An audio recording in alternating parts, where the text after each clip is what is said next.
We are live. Welcome to the second episode of Breakfast with Troy, the Beachside CEO. We are here at Maple Street Biscuit Company. Now, because we're doing these live, I think everyone needs to understand one thing, okay? Just because we're at Maple Street doesn't mean that they endorse the show, doesn't mean that they agree with all the opinions, all of the reviews, anything that we do. We have just been blessed with them opening their doors and allowing us to hang out here and do our lives. I believe that if you're part of the community, then that's what you want to do. You want to be able to dig deep into your community roots, wherever it's at. And a lot of you guys know when we get into political conversations and stuff, that's one of the biggest things that I tell people they need to do is focus on their community. we get way too in what would we call it? We get into this mindset that it's just us, and that's not true. It literally is your community. You want to hang out, you want to get into, you want to be a part of that. I also want to give a shout out to Freddie Sheets down at Allen's Cool Ink. He is my second biggest supporter in this. Matter of fact, I will go visit Freddie this afternoon. I call him my therapist. The guys all laugh at me that hang with me and they say, "Oh, he's going to see Freddie. There's something going on in his life." You know, I'm blessed that Freddie doesn't charge me extra for all of that, but it's great. We're having fun doing these. This is our beta test week, as you guys know, so we're focusing in.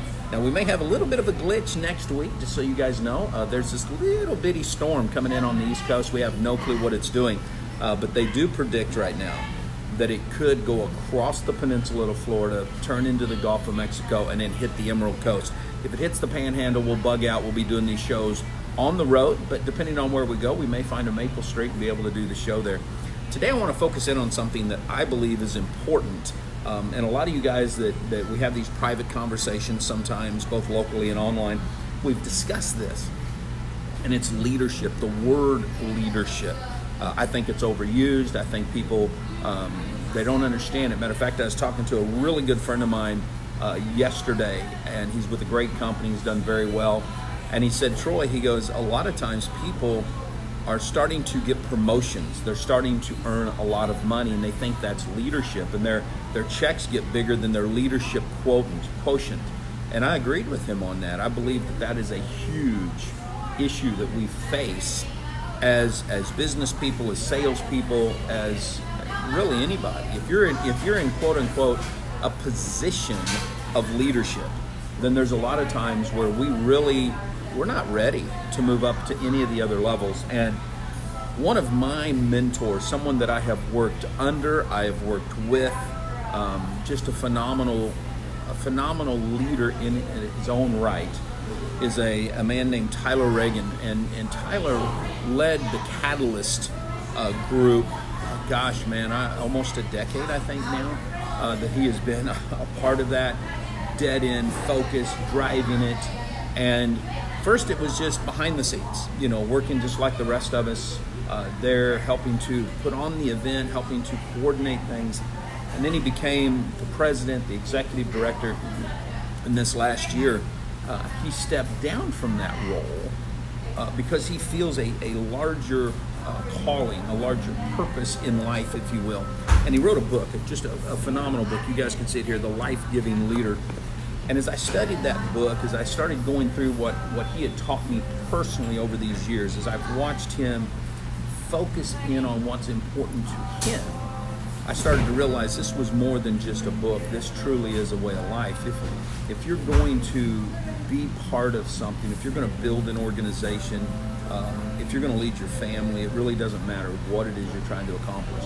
There's certain things that you have to be able to do, and it has nothing to do with what I think is a worldview, if you will, of leadership. It's not a misused word.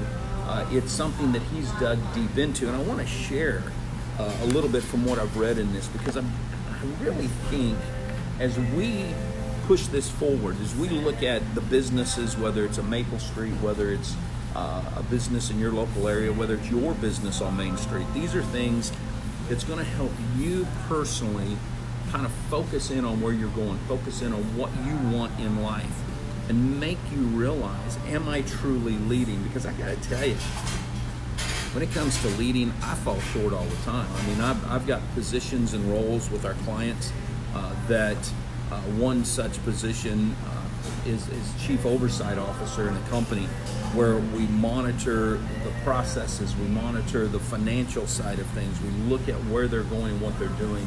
Are they living up to their purpose? And I got to tell you, I believe I fall short every day in that position. I've got leaders that actually control that company that continually ask questions and wonder, hey, are you really living up to your role? And what happens is we start to realize where we have to shift. We have to get out of the way of those that are really in the wheelhouse, those that know what they're doing. And I think that's something that as we move forward as leaders, whether you're a political leader, whether you're a social leader, whether you're a business leader, doesn't matter. These are things that you start to focus on. These are things that you start to accomplish. I'll use an example. Mel Atwood, who's one of my business partners, he's like a brother to me. We've been together forever. And one of the things that he's constantly pushing me on is to get out of his way at times. He'll be busting it, his team will be putting it together, they'll be ready to launch a company, and then he comes back to me and says, hey, I gave you these tasks, why the Sam Hill aren't they done? And it's like, dude, I'm sorry. And he's like, okay, let me get my team on it, let me handle that. And it's like, the more he's done that to me, the more I've put boundaries, I've pushed in where I can say yes to things or I can take over things. Because as a leader, understand this, just because you may know how to do something doesn't mean it's your sweet spot, doesn't mean that that's where you should be, doesn't mean that's what you should be doing. And that's something that we all have to learn. But I want to go into Tyler's book because I'm not going to read the whole thing again. I've read this thing 3 times. But what really stands out to me is the following. And these are just things he's written in there. And it'll take us a few minutes, but I promise you I'm not going to keep you long. I know you guys got to go to work, you've got careers. But this is important. Number 1, life-giving leaders lead from their truest self. They don't pretend, they don't try to be something that they're not. They start with themselves first. You guys have heard John Maxwell say that. Matter of fact, John wrote a book called Developing the Leaders Within You. If you've not taken time to grow yourself, how are you going to grow anybody else? And if you're trying to be somebody else, I see this a lot with second generation entrepreneurs or second generation business sales folks. I'll use Tony Robbins as an example. He's got a wonderful son named Jarek. I've had the opportunity to work with Jarek. When you first see Jarek, when you hear his voice, when you hear his mannerisms, you say, whoa, this is Tony Robbins. But then when he starts talking, you realize that he has developed within himself who he is. Not who his dad is, not his dad's son, not anything like that, but who he personally is. And that's what we all have to do. We have to lead from the uniqueness of, in my belief system, what God made us to be, who we are. That's something that we have to do. Number 2 is you are divinely called to lead. Now, I don't care what your spiritual background is. I believe that everyone that is born, everyone that comes into this world, is born with this uniqueness that they are here for a specific purpose. They're here to lead people. That could just be themselves and their family. That could be just a small group at work. That could be, teaching somebody how to be a new dishwasher at a restaurant. But everyone is called to do something. They're called to lead their purpose in life. That's what they have to do.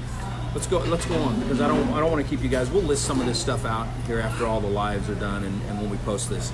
Life-giving leaders lead from their truest self on this. This is interesting here.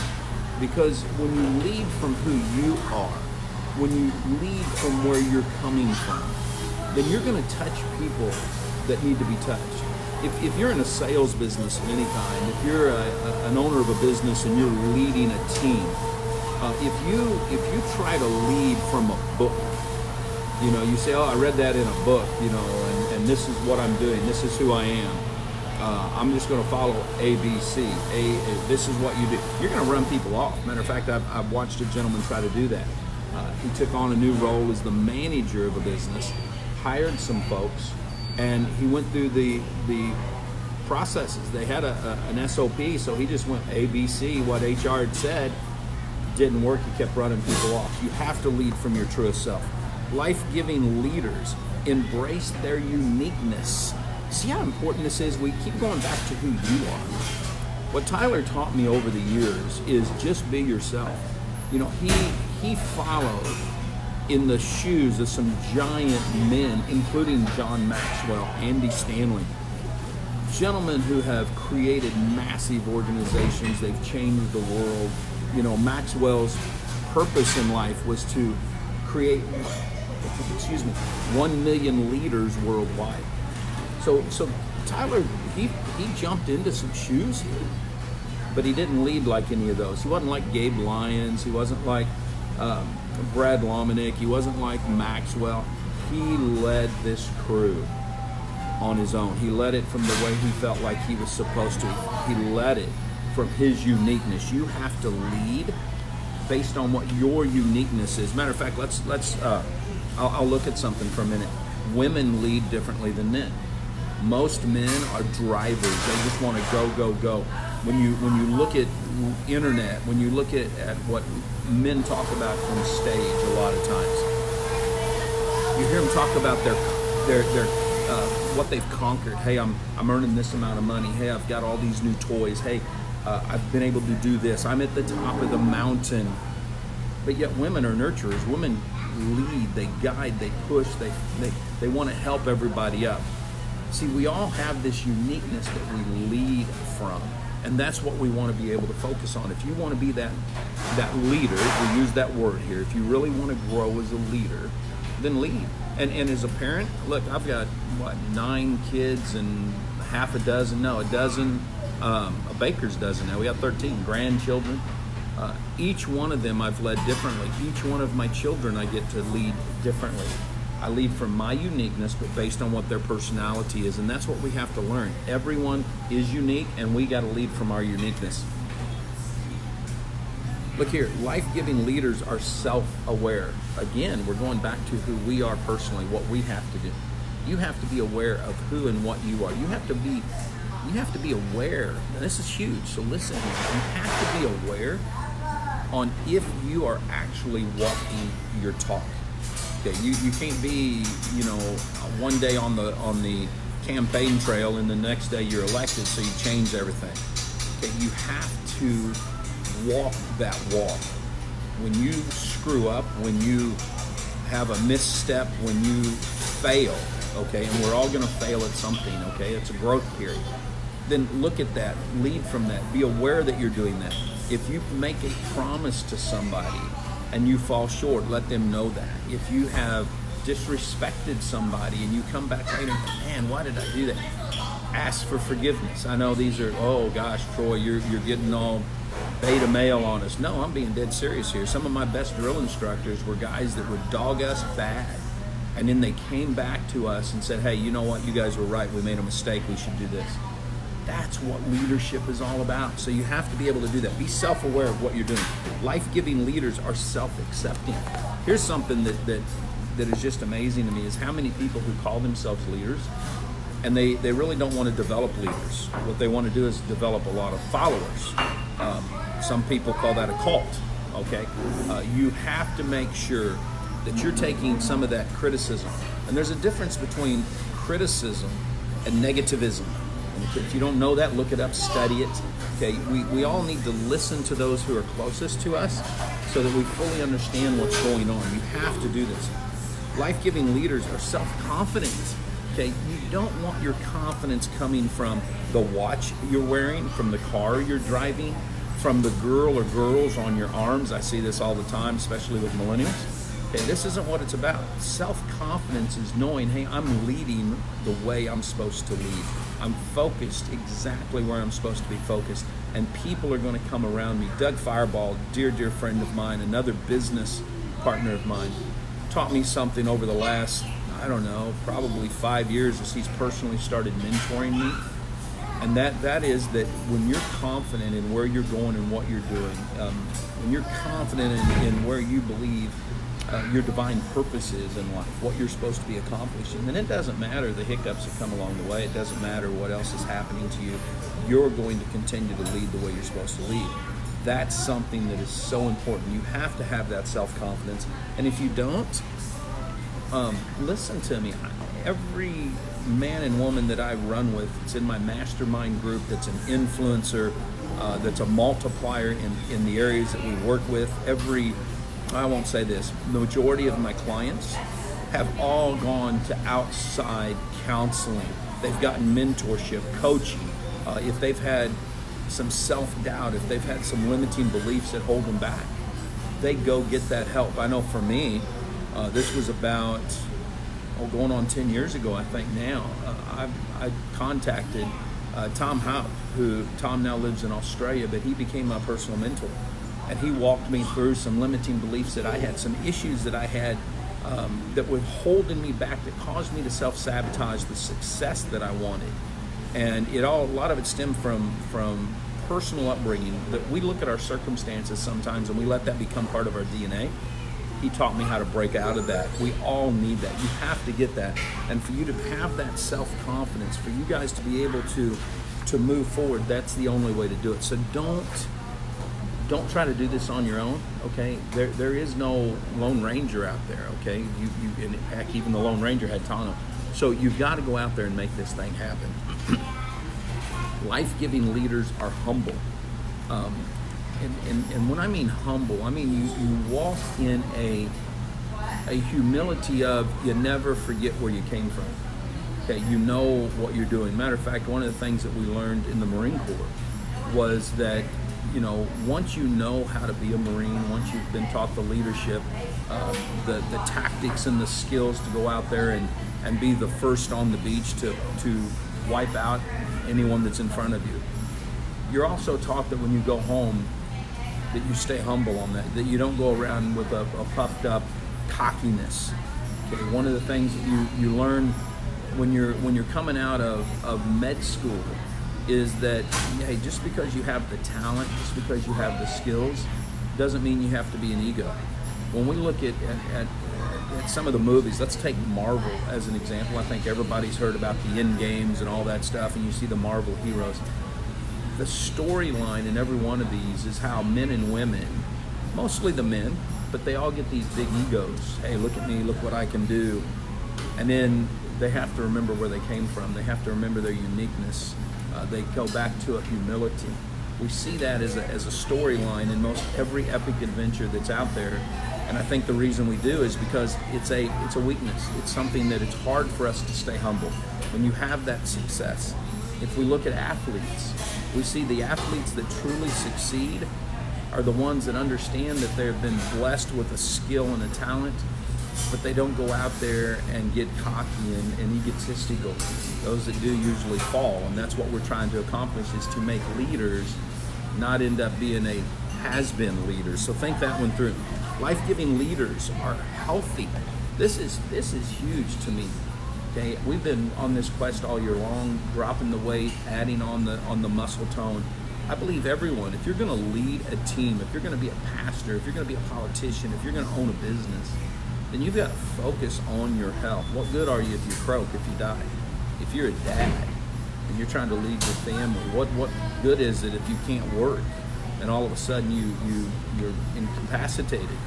Think about this, man. Be the healthiest you can be. You only have one temple in this life, and that's the one you're in right now. And it doesn't matter what age you are. I'm 55 years old. I'm still running around acting like I'm 27. Although my girls will tell you, Daddy's acting like he's 17 again. And I tried that once. Won't do that one again. So you gotta stay healthy. Life-giving leaders work selflessly. Okay, now listen. Selfless work doesn't mean that you're just putting everyone else above you. It means you're willing to do what it takes. I'm gonna go back to Tyler, who wrote this book. I remember one of the first experiences that I had with Tyler. I'd come in on a Monday. We were at Catalyst. It was one of our largest years out there, period. And we put together what we call these experience kits, these experience bags, so that when 15,000 leaders roll through those doors at the Gwinnett Civic Center, we give them a bag that has all of the sponsors' paraphernalia in it. It has some positive stuff that we put in there from Catalyst. And that's a manual job. You literally have to put 15,000 bags together. Sometimes they can have anywhere from 5 pieces of marketing collateral in them to 15 pieces of marketing collateral in them. And here is Tyler, the executive director of a multi-million-dollar organization. He wines and dines with politicians and dignitaries and successful businessmen and all that stuff. And you know what? He got right in there beside me, right on the line, started sweating, started holding off boxes and stuff. I mean, this is the kind of selfless work that there is. This is what it takes to truly lead by example. I remember in the Marine Corps, Major Fenton, one of my dearest officers, and I wasn't a fan of officers. He's what we call the Mustanger. He started out as a private in the Marine Corps, worked his way up basically through the ranks by earning it. And he would always take time to work right beside us. Here's an officer who had no reason whatsoever not to utilize his power to say, you guys go do all this stuff.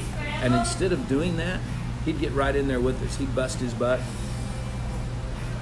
worked with us, and then he'd celebrate with us in the evening times around the bonfire, down at the local NCO club. Didn't matter. He'd just walk in, hang out with us. He didn't pretend he was anything. Matter of fact, there's a few times he'd take some of us over to the officers club, just let us hang out in the corner. Yeah, he got yelled at. Hey, these guys aren't supposed to be in here. And he said, well, they're my mastermind. I'll never forget that. It was pretty powerful when you do that. So work selfishly. Life-giving leaders sacrifice for the cause. And this is important. Listen to this. I didn't say that you just sacrifice for whatever. You sacrifice for the cause. Okay, we're not really on a revolution. We're on a crusade here. We're trying to change lives. Our lives, our families' lives, and the lives of the people that we actually work with.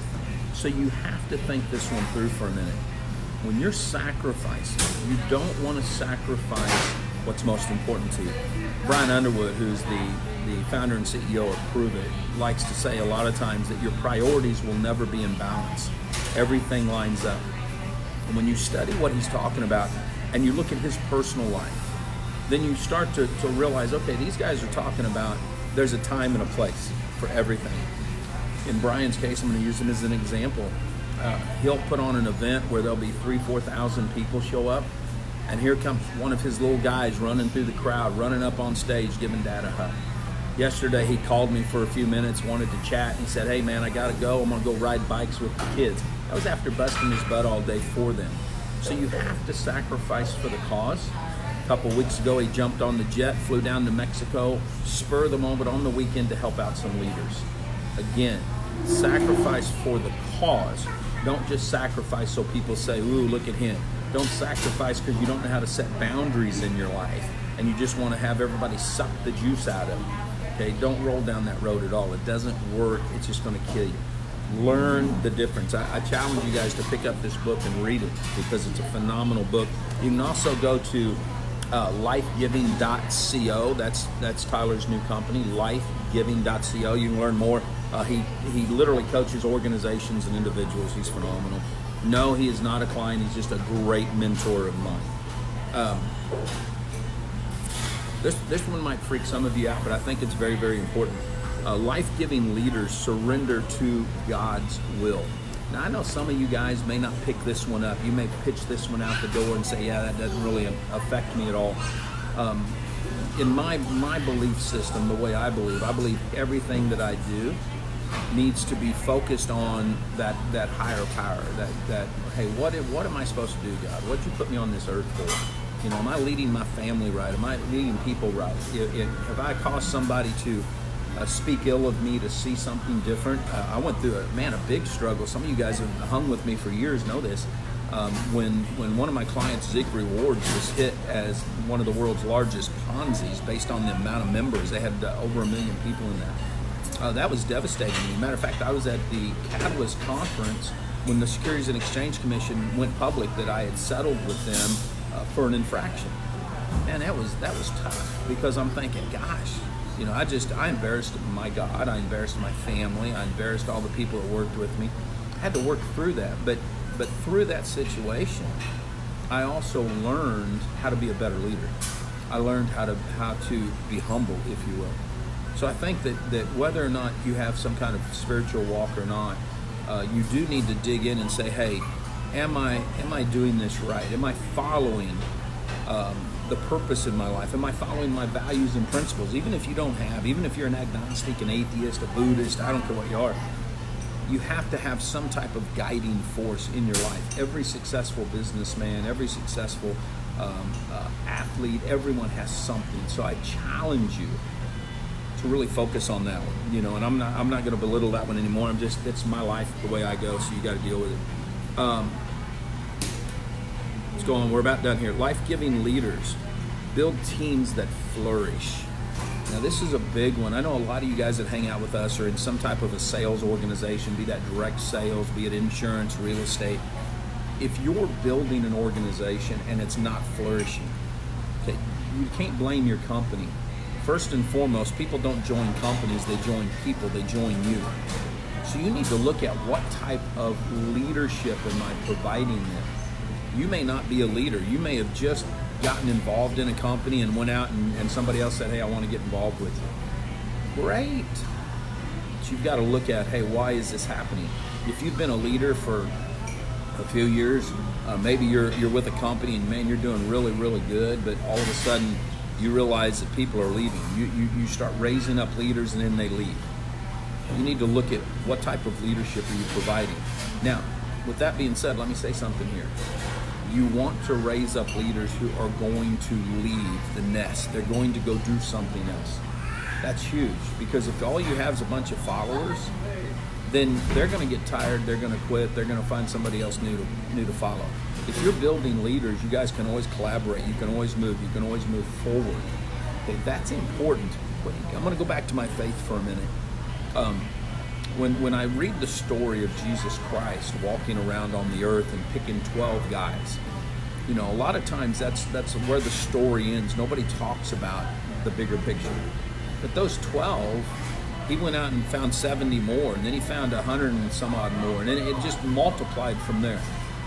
And it says that he grew these teams and he sent out disciples. Now, let's bring that back into the business world for a minute.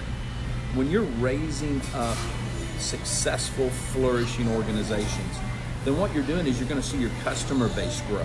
You're going to see your fan base grow. You're going to see your leaders grow. You're going to have leaders at every level. You got 5 or 6 levels in leadership. You're going to see somebody at every one of those levels growing, building, moving. When I look at Maple Street here and I watch the leadership role that Rebecca, who is their community leader, has, she's constantly raising up all of these workers that she has, these team members, from the dishwasher to the person that does the ice machine, to the line cook, to the one that makes the biscuits. And she can do this all. I've watched her kick it up and just get in there and do it all herself when she's been low. Remember, we live on an island, so it's tough sometimes to get employees. But then I watch her come right out here on the floor, and she starts talking to all of the customers that are here. I've watched the executive team from Jackie to Gus. They come into this establishment in t-shirts and shorts, put on an apron. They're out here on the floor, and no one that's in here knows who they are. See, that's what happens when you're raising a flourishing team. You're doing it so that they see how you're doing it. You're showing them by example. That's what we all have to do. Okay, last but not least, life-giving leaders leave a legacy. It's not just about you, it's about your family. When I look at my kids as an example, I'm leaving them a legacy. I'm trying to be the father that they need, that they desire, that they want. I'm trying to be the husband that my wife needs. I'm trying to be her business partner, her lover, her best friend. Everything about leadership is that way. When you're leading a team, whether it's in work, whether it's in your personal life, whether it's at your church, one of the things that I just have a blast doing is my pastor will text me, and it happens about every 10 days, and say, hey man, I just need to come hang out and get fed myself. And we literally, that's my role in his life. It's not to tell him what to do, it's just to be there to listen, to give him support. to grow. And he's a bivocational pastor. So I mean, he runs a little construction company. He's preaching. He's building a church. Matter of fact, together we're working to launch a coffee house cafe for people to have a safe place to come hang out and celebrate. When you do this, when you're trying to build a legacy, what happens is it's not really about you. You're the sage. You're the guide. What you're doing is you're trying to instill in other people what they will actually see when you're gone. One of the most, fun things that happens is when I'm setting in an event, when I'm watching something on Facebook, and someone says, "Hey man, I heard Troy Dooley say this once." Not because I hear my name, but because I know that was something that was impactful to me, so I shared it from a stage, and someone is using it. We did our first episode, I did the 8 Pillars of Trust, and I had a young lady who several years ago, man, it's been 5 or 6 years ago, sat in a Plexus convention where I was the keynote speaker, and she had written those down and talked about how that impacted her life. Those are the things that I'm talking about when you leave a legacy.